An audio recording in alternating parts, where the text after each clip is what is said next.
প্রাকৃতিক বা ভৌতিক দিক থেকে মানুষ এই নিয়ম বোঝে এবং সেই অনুসারে কাজ করে।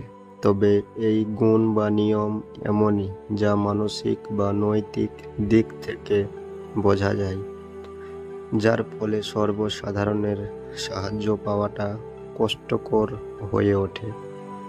কোনো না কোনো দিকে ভুল সিদ্ধান্ত আপনার সমস্ত কষ্টের কারণ, সেটা অস্বীকার করার কোনো উপায় নেই।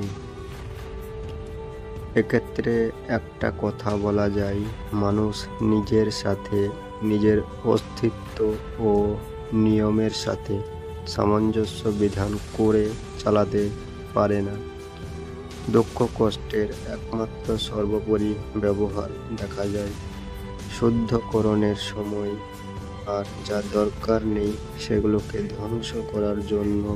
মানুষ বুঝে বা না বুঝে যে দোষগুলি করে থাকে, তার জন্য মানুষকে কষ্ট সহ্য করতে হয়।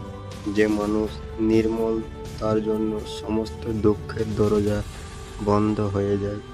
সোনার মধ্যে যেমন কোনো দূষিত পদার্থ না থাকে, তাহলে সেই সোনাকে আগুনে পুড়িয়ে কী লাভ? ঠিক তেমনভাবেই সম্পূর্ণ স্বচ্ছ একজন ব্যক্তি কখনোই দুঃখের মধ্যে পড়তে পারে না। দুঃখের মধ্যে মানুষকে যে পরিস্থিতির মুখোমুখি করতে হয়, তা তার ওই মানসিক ভারসাম্যহীনতার পরিণাম। যে পরিস্থিতি মানুষকে সুখ প্রদান করে, তাও মানসিক সামঞ্জস্যের কারণেই হয়।